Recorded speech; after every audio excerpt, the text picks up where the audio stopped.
Bueno, bienvenidos a la entrega del día de hoy, al episodio del día de hoy. Muchas gracias Isaac por la participación. Impacto de tareas sobre la carga de entrenamientos, proyecto de mi autoría, junto con la gente de Libro Fútbol.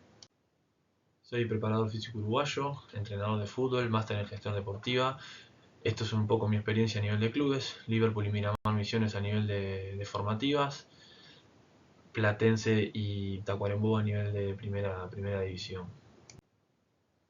Dicho libro cuenta de 4 capítulos un poco genéricos, donde vamos a repasar un poco todo lo que es la preparación física en sí. Bueno, y acá simplemente en modo de titulares, tipo de carga, preparación física en el fútbol, lo que es la demanda, rendimiento deportivo, control de cargas. Vamos a ir desarrollando un poquito cada uno de ellos. Adentrando ahora a lo que es la carga de entrenamiento, podemos afirmar que todo preparador físico tiene la capacidad de realizar el control de la carga de entrenamiento. La misma puede variar dependiendo de lo que es el nivel que tenga cada uno económico de alcance, pero siempre es nuestra tarea y siempre se puede realizar el control de la carga. Debemos dividir la carga interna y externa, donde sabemos que lo interno es el estrés biológico y fisiológico que sufre el atleta, la presión subjetiva del esfuerzo, la frecuencia cardíaca pueden ser grandes parámetros para conseguir el control de esta carga. Y luego la carga externa refiere al rendimiento alcanzado por el deportista, la distancia recorrida como la medida estadística que se puede hablar. Acá es donde entra lo que es la valoración de GPS, puede ser grandes parámetros. Por ejemplo, yo tomo en cuenta cuando tengo disponibilidad de GPS, aceleraciones, desaceleraciones, sprint. Entrándonos ya a lo que es aceleraciones, desaceleraciones, todo ese tipo de parámetros, hablando de las demandas del fútbol, simplemente las demandas a nivel genérica son estas que ven en la tabla. Los invito a que se detengan en la tabla y puedan empezar a estudiarla un poco más a profundidad. Pero si hablamos a nivel general, lo que es la preparación física en el fútbol, sabemos que la condición o preparación física lo tenemos que entender como el desarrollo de aquellas capacidades básicas, la que sabemos que son las condicionales, capacidades condicionales. En el fútbol, lo que podemos hablar es dividirlas en generales y específicas, donde lo genérico sería la preparación física básica de las capacidades condicionales, mientras que lo específico ya estamos hablando de un mejoramiento de la capacidad de acuerdo a la demanda de dicho deporte, es decir, a estas tablas que estamos exponiendo en esta transparencia. Esto está extraído de los manuales FIFA, los cuales pueden acceder tranquilamente. Si lo buscan ahí mismo en el Google, les va a saltar. Y hablando de la FIFA, es quien desarrolla este concepto de rendimiento deportivo físico y técnico táctico. Lo que sabemos de FIFA es que dice que el desarrollo de la condición física puede tener un efecto positivo al rendimiento de dicho atleta. Es decir, si yo mejoro la capacidad condicional de un atleta, le mejoro el rendimiento en el gesto específico, en el gesto técnico específico del deporte, es decir, le mejoro el rendimiento físico. Si hablo del rendimiento físico, debo centrar lo que es en aquellos aspectos que son requeridos por el deporte, lo que estamos hablando de las demandas. Y las capacidades condicionales son parte de esta demanda. El mejoramiento de una de estas capacidades puede traer una mejora de rendimiento físico. También tenemos factores que influyen, como la coordinación neuromuscular del atleta, las cualidades individuales del atleta, la salud que tenga el atleta, la morfología, y también podemos contar con otro tipo de factores como puede ser la motivación que tenga, la hidratación, la ingesta, el descanso.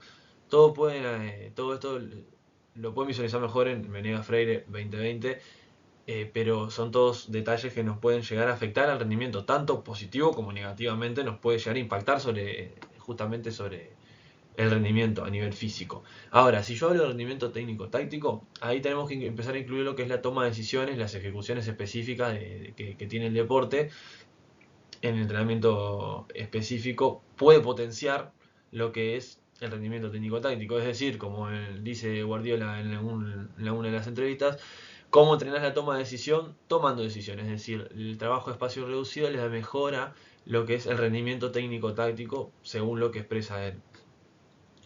Si ustedes van al episodio de Adrián Fuertes Gutiérrez, van a encontrar todo este tipo de cosas porque es máster en Big Data y lo explica a fondo y está muy bueno ese capítulo. Si saltamos al control de la carga, yo el primero que tengo que decirles de esto es que a mi entender es la principal tarea que tenemos como preparadores físicos, la principal tarea como encargados de jefes de staff a nivel físico. Sin importar los medios, nosotros tenemos que tener un medio de control de carga. Yo personalmente lo que me puedo decir que la percepción subjetiva del esfuerzo, o PCE, llamado en lo que es habla hispana, si están en inglés es RPE, como mi caballito de batalla, acá se usa mucho esa frase, y a raíz de eso puedo generar mucha información con muy poco recurso económico. En control de carga yo utilizo monotonía, utilizo el índice Gavet, es el que más utilizo actualmente, y cuestionario. Me meto ya en lo que es la monotonía. Existen dos tipos de monotonía. El índice de monotonía es la variación de la carga a lo largo de la semana. La media de PCE dividido la deviación estándar, es decir, el promedio de la percepción subjetiva del esfuerzo dividido la deviación estándar de la semana. Eso es una prueba estadística que la pueden hacer en el Excel o mismo con una calculadora. Y esto me da que existen dos tipos de monotonía. La monotonía alta es cuando no hay variaciones a la carga, y si además las cargas son elevadas, es una monotonía alta de sobreentrenamiento, es decir, los estamos pasando. Y si la carga no tiene variación y encima es baja, es decir, es una monotonía alta de desentrenamiento. ¿Qué buscamos nosotros? La monotonía baja, es decir, que no sea monótona la semana, que sea semana de adquisición, es decir, que tenga picos de elevados y picos hacia abajo la carga, que tenga variaciones para encontrar una adquisición en la misma. Si paso a los cuestionarios, se puede realizar, yo lo realizo mediante una aplicación que se llama Trainer Field, se puede realizar por cuestionarios de Google, lo que te dan y la forma de yo extraerlo, te da un número wellness, se llama, que es la gráfica que ven en azul arriba a la izquierda, que esto dependiendo del día de la semana que se encuentren es cómo van a ir y cómo van creciendo hacia el partido y cómo en el día, por ejemplo en el día -3, -4 van como bajando su estado inicial de salud al inicio del entrenamiento. ¿Qué significa esto? Que la carga va haciendo efecto y tenemos que subir ese estado wellness hacia el partido. ¿Qué pasa con la media PCE, que es el promedio de la percepción subjetiva del esfuerzo? El cuestionario lo utilizo, perdón que me olvidé de decir, en McLean 2010, es el principal exponente de este cuestionario. Ya lo que es media PCE utilizo escala de Born modificada, del 1 al 10. Y lo que ven acá, que es una semana de un partido, por ejemplo, del día domingo, donde el fin de semana anterior no había partido, cómo se han elevado las cargas hasta el día -3 y luego del día -3 empezamos a bajar esa carga. Si esa media PCE yo la multiplico por la cantidad de minutos que posee el entrenamiento, me va a dar la PCE sesión. Y ahí lo que pueden ver, esto es de la misma semana todo, lo que pueden ver es cómo fue a nivel de PCE sesión la carga del lunes, o sea del match day -6, cómo bajó hacia el -5, luego subió de nuevo y ahí fue bajando paulatinamente hasta el día de partido. Como les decía, PCE del día por cantidad de minutos te da el PCE sesión. Esa es la forma de hallar el PCE sesión. Si yo sumo todos los PCE sesión, me va a dar lo que es un PCE de la semana. Si ustedes observan, esto es el PCE de esta semana. Estos tres son otros 3 microciclos que existieron y ahora les voy a explicar por qué los tomo y los guardo de esta manera.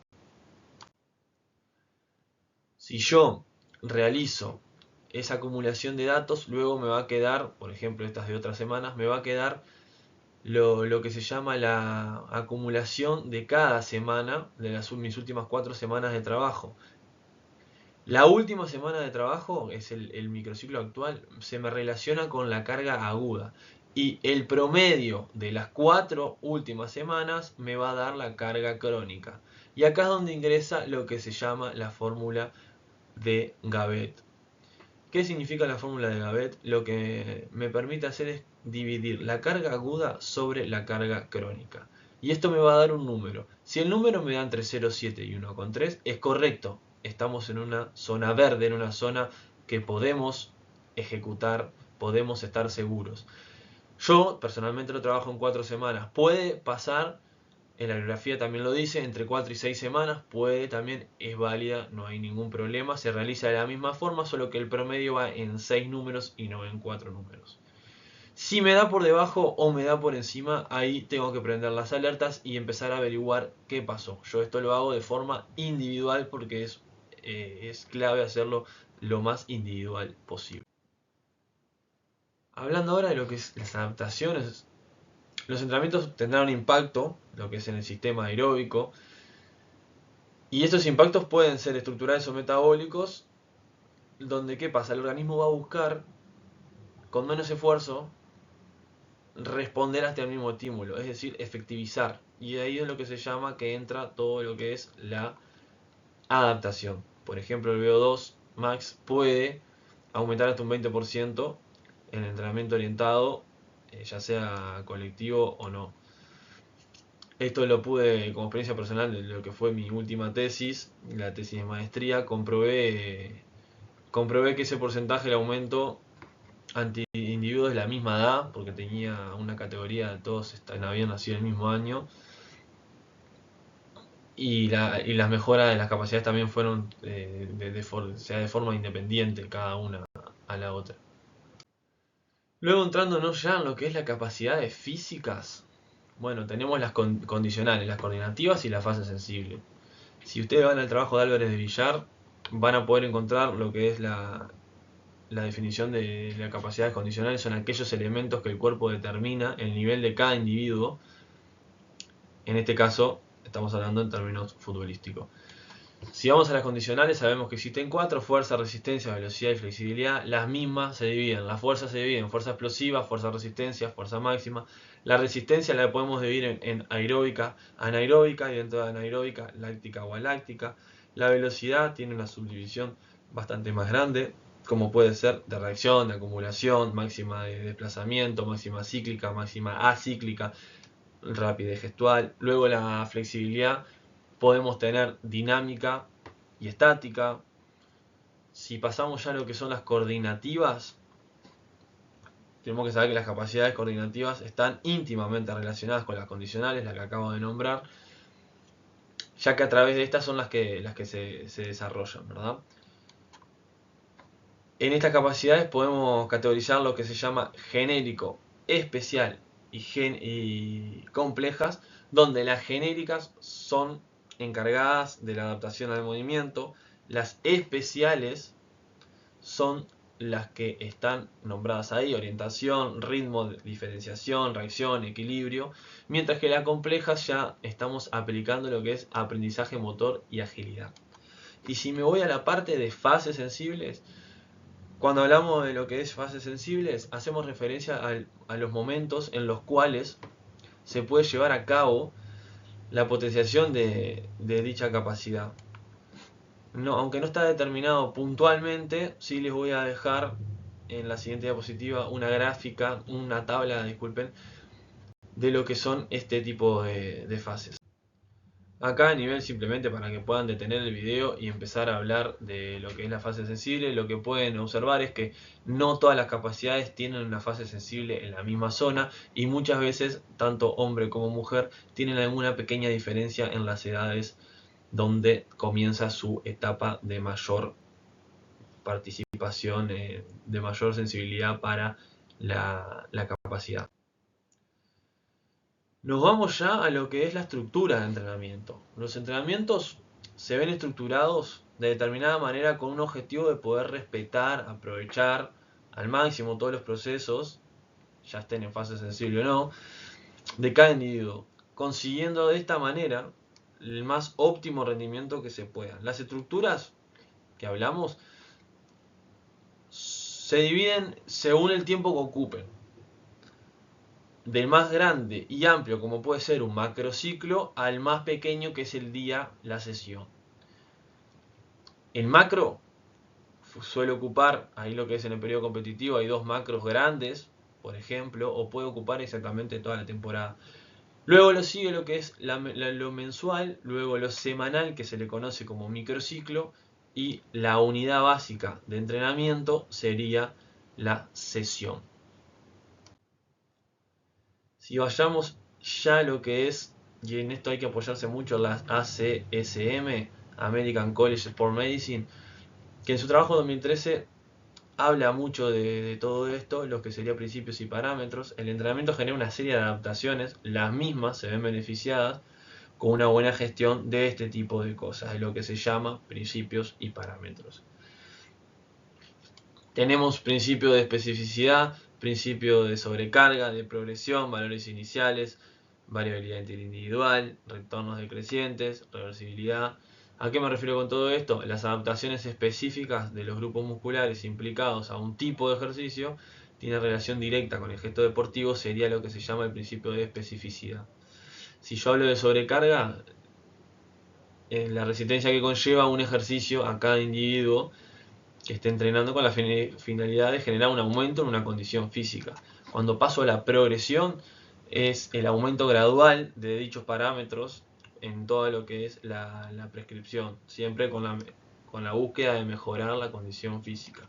Si voy a valores iniciales, la progresión, conectando con el anterior, durante la temporada va a depender mucho de los valores iniciales. Cuanto más bajo sea el valor inicial, seguramente mayor sea el impacto o la ganancia que yo le pueda observar a este jugador. Cuando voy a la variabilidad, la respuesta del individuo sobre cada carga de entrenamiento tiene una dependencia directa e individual a cada jugador. Dependerá de su nivel inicial, como veníamos comentando, de la edad, del estado de salud, de su historial de lesiones. Siempre cuando planifico debe ser lo más individual posible, justamente por esto. Ya pasando a los valores decrecientes, cada individuo tiene un tope genético, o sea, cuanto más me acerco a este tope, menos va a ser la observación o la rapidez con la cual mejore, porque estoy acercándome al techo genético. Y cuando hablo de reversibilidad, toda carga, toda adaptación que yo genere, si yo corto el programa, como pasó en la pandemia, se cortaron muchos programas y esto hizo que la reversibilidad se vea muy a tope. Se trata de eso. Y lo que se llama principio FIT es un principio en el cual quizás todos manejemos, repetamos, pero está bueno tenerlo en cuenta y saber que es así, que sería el tipo, que hace referencia a la forma en la cual se practica, tipo de equilibrio, tipo aeróbico, tipo de fuerza, tipo de flexibilidad, la intensidad, que es la relación directa con el grado en el cual se realiza la actividad, la magnitud que me lleve, y ahí tenemos que dividirla en tres, en lo que se llama una intensidad leve, una intensidad moderada o una intensidad vigorosa. La duración de la actividad generalmente es lo que dura, simplemente se expresa en minutos, además es inverso a la intensidad, cuanto más intenso sea, menos va a durar, y cuanto más dure, menos intenso va a ser. Y cuando hablo de frecuencia, simplemente lo que hablo es la cantidad de veces semanales dentro del micro que yo respeto esa frecuencia. Ya nos metemos un poco más al centro de este video, que son los espacios reducidos. Los espacios reducidos, nosotros los entrenadores y preparadores físicos, primero tengo que saber que son duelos colectivos de posición, se desarrollan en espacios comunes y en simultáneos. O sea, es exactamente lo mismo que el fútbol en sí. Yo puedo hablar de dimensiones, de reglamento, número de jugadores, objetivos, tengo mucho para hacer en todo eso. Si yo hablo de dimensiones y hago el largo por el ancho dividido la cantidad de jugadores, me va a dar el área por jugador. Esto es importantísimo para saber a dónde lo voy a orientar el espacio reducido. Si hablo de proporción de campo, simplemente es al revés, agarro largo y lo divido sobre el ancho.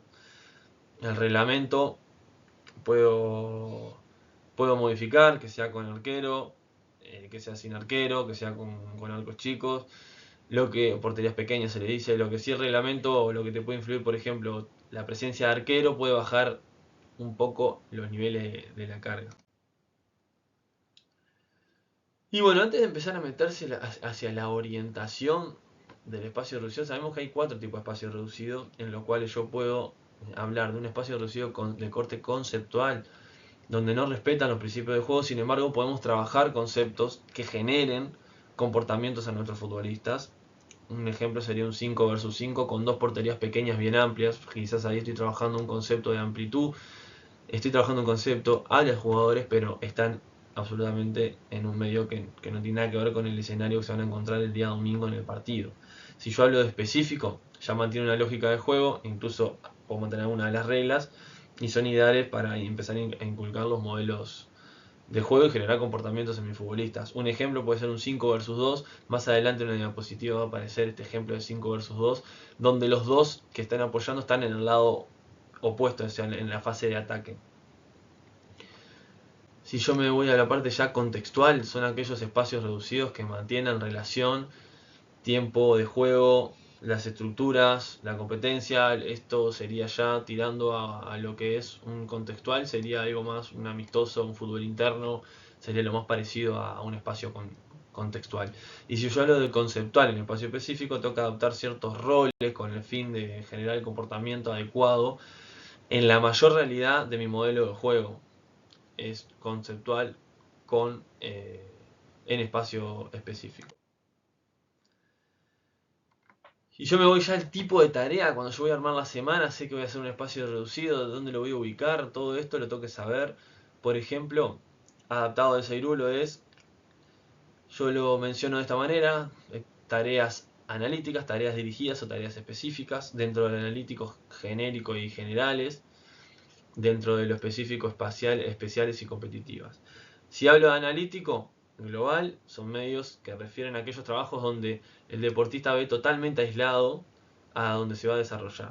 Si yo hablo de genérico, son aquellas tareas donde están hechas para desarrollar capacidades de forma absolutamente aislada, y lo general es muy similar, son tareas orientadas a una mejora estructural del deportista sin balón. Ya entramos quizás acá, un ejemplo grande es una sala de aparatos o gimnasio, como se le conozca. Las actividades dirigidas son tareas que contienen algunas similitudes en el entorno del deportista donde se va a desempeñar, circuito de pases, ruta de pases, drills, todas esas formas se pueden conocer este tipo de tareas. Vamos a ver dos ejemplos sobre el final del video. Voy a específicas, contrarias a las analíticas, son muy similares a la competencia oficial. Si las divido en especiales, son aquellas donde la toma de decisiones es similar a la competencia. Acá donde entran los juegos reducidos generalmente, es el mayor exponente que tienen. Y si hablo de competitivas, son aquellas que es casi idéntico al escenario, ahí sí es capaz que entra lo que sería una actividad de amistoso, de fútbol interno, quizás un espacio reducido contextual entra en esta metodología. Yo personalmente la divido en las tres grandes: analíticas, dirigidas y específicas. Según lo que yo realice, los preparadores físicos y entrenadores tenemos la posibilidad de modificar lo que dije de las dimensiones, el reglamento de cantidad de jugadores, manipular las variantes, de forma tal de orientar el espacio reducido hacia una fuerza, resistencia, velocidad o sin orientación. Los invito a que frenen en esta diapositiva y observen un poco la gráfica de cuántos metros cuadrados se necesita por jugador, qué cantidad se necesita por equipo, para saber atacar y orientar hacia ese espacio reducido, hacia esa orientación específica.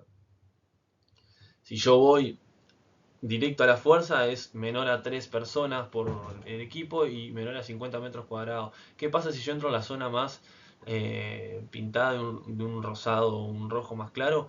Puedo respetar las gráficas que vamos a ver más adelante.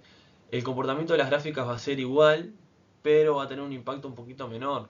Sin embargo, sirve, son trabajos donde vas a estar tocando o estamos orientando hacia el lado de la fuerza, en lo que se llama un 5 versus 5, donde haya menos de 100 metros cuadrados por persona. Por jugador, lo que yo realizo, esto yo les llamo tareas adaptativas hacia la fuerza, pero eso simplemente es en mi nomenclatura y acá se utiliza de esta forma. Lo mismo con la resistencia: pocos jugadores, mucho espacio por jugador. Eso es un trabajo de resistencia. ¿Qué pasa si tengo mucho espacio por jugador y tengo un poco más de jugadores? Se va a respetar la gráfica, se va a respetar el comportamiento, pero no va a ser quizás 100% resistencia, pero es una tarea que perfectamente la podemos realizar. Cuando hablo de velocidad, además de mucho espacio, necesito muchas personas. Y cuando hablo de sin orientación, son muchas personas trabajando en un espacio muy pequeño. Acá simplemente a modo de entender dónde colocar, por ejemplo, todas las tareas de 4 vs 4, 5 vs 5, 6 vs 6, 7 vs 7, todas esas tareas que no entran específicamente en ninguna de las capacidades, pero sí son tareas intermedias que pueden utilizarse como adaptación siempre y cuando lo que yo tome en cuenta sea el metro cuadrado por futbolista. Acá lo que hablo de la priorización de la carga, donde acá están las gráficas, todas las gráficas tienen la primera barra de aceleraciones, la segunda de frecuencia cardíaca y la tercera de lo que se llama velocidad. Si yo empiezo a observar las gráficas, si yo respeto el metraje cuadrado, me puedo ir a una gráfica de fuerza, me tiene que quedar en este comportamiento donde la barra de aceleraciones sea superior al resto de las barras. Si lo hago 100% de fuerza, me va a quedar más abultada la diferencia, pero tengo muchas aceleraciones, una frecuencia cardíaca alta y poca velocidad. Si yo hago un trabajo de resistencia, ahí lo que me va a explotar es la frecuencia cardíaca. Si yo hago trabajos de adaptaciones a la resistencia, seguramente el comportamiento de la barra de la frecuencia cardíaca sea superior a las otras dos barras. Si yo paso a la velocidad, va a pasar exactamente lo contrario en el nivel de gráfico que la de fuerza. Son trabajos donde tiene que haber muchas personas y mucho espacio para poder tener la barra de velocidad o en los GPS, lo que tengan la posibilidad de contar, los High Speed Running, los HSR, en una posibilidad de tener la mayor velocidad por sobre las otras dos variantes. ¿Qué pasa con las de sin orientación, que son casi que la mayoría de los trabajos que tenemos hoy día? Sobre todo los días previos, a la activación, a las compensaciones, tenemos un alto nivel de aceleración y desaceleración. Se comporta casi parecido a lo que es de fuerza, pero es un trabajo quizás de menos frecuencia cardíaca, que es lo que más se nota en eso. Seguimos con la priorización. Generalmente lo que hago yo en la microciclo de la derecha, que es un microciclo donde tenemos un partido el día domingo y comenzamos una semana hacia una semana de partido del día domingo, estamos trabajando lo que es un descanso en el día +1, también se puede realizar el descanso en el día +2 sin ningún problema, pero sí quedarnos con este concepto del día -4 trabajar fuerza, el día -3 trabajar resistencia, el día -2 trabajar velocidad y el día -1 hacer una activación con sin orientación. A grandes rasgos, mi forma de planificar es esta que ven ahí. Cuando son dos partidos, el grupo compensatorio puede hacer un toquecito de lo que es el trabajo de fuerza para compensar. Sin embargo, si no, pueden hacer el trabajo de recuperación, velocidad, cuando arrancan un día +1, pasan al -1, vuelven a jugar y ahí hacemos un trabajo de fuerza, recuperación en el +1, resistencia, velocidad y me fui al trabajo de vuelta al partido. Eso es por ejemplo, el microciclo que estoy mencionando es el de la izquierda, donde es un microciclo que tiene dos partidos sería un domingo partido, entre semana partido, domingo partido. Son 3 partidos en una semana. Pasamos, ¿qué pasa cuando yo ejecuto todo eso y empiezo a hacer espacios reducidos? Bueno, tenemos que agregar un componente táctico, tenemos que conocerlos como profes o los entrenadores tienen que conocer nuestra parte cuando les empiezan a agregar este tipo de cosas. Y bueno, simplemente yo me gusta simplificar de esta manera, es mi forma de pensarlo. Esto está escrito bastante más amplio en el manual FIFA.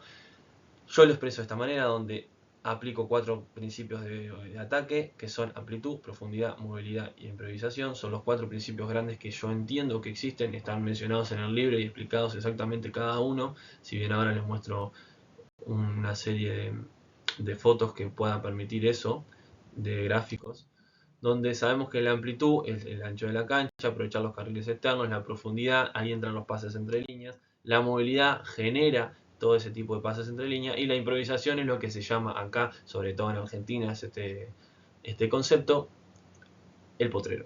Es lo que definen los partidos, es lo que busca, por ejemplo, hoy día de los mejores en eso sería Vinicius, el de Real Madrid.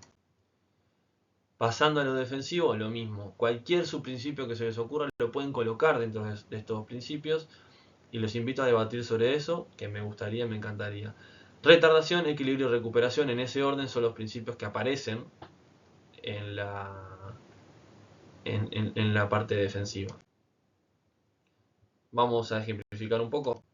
Tenemos tareas acá, tareas dirigidas, circuito de pases. Acá hay un circuito de pases ejemplo hexagonal. y un circuito de pases de doble cuadrado, donde es un circuito que son simples de realizar. Una vez que los enganchan, son circuitos que generan muchísimos pases, están muy buenos y hacen un gran trabajo también a nivel aeróbico. Ya yéndome a la fuerza, trabajos, las tareas de fuerza, pocos metros cuadrados por jugador, pocos jugadores, son trabajos pura y exclusivamente full fuerza. Acá dos ejemplitos de la resistencia. Igualdad numérica, ya aparecieron la presencia de arcos, pero sí apareció mucho más espacio para la movilidad de dichos jugadores. Cuando pasa la velocidad, además de espacio, aparece mucha gente, mucho espacio y mucha gente trabajando en el mismo espacio. Cuando hablo de lo que se llama la sin orientación, ahí tenés, este es el ejemplo que yo les comenté, el 5 más 2 versus 5 más 2. Es un ejemplo de donde los dos que están atacando externos están en la zona ofensiva, y ahí puedo empezar a aplicarle un montón de conceptos, de la amplitud, de que pase la pelota por afuera, de la permuta, de obligar al afuera que entre, obligar al opuesto que entre. Ahí van cada entrenador y su modelo de juego y lo que requiera de él. Y a la derecha tenés un ejemplo de 4 versus 4 más 3. Si ustedes buscan en YouTube, pongan 4 versus 4 más 3 Liverpool Club, y es uno de los ejemplos más claros, más dinámicos. Él en ese caso lo realiza con muy poco metro cuadrado por jugador. Es un trabajo de muchísima toma de decisión, muchísimo arranque y freno. Bueno, hasta acá el capítulo de hoy. Lo que les dejo es un código QR donde tienen un librillo de entrenamiento, que es el que está disponible en el libro. Y dejo vías de comunicación por si se quieren comunicar y quieren charlar un poco sobre esto o sobre otras cosas de la preparación física. Mucha suerte, nos vemos en los próximos videos. Muchas gracias por su tiempo y los invito a la web de Libre Fútbol, donde se encuentran el material en cuestión.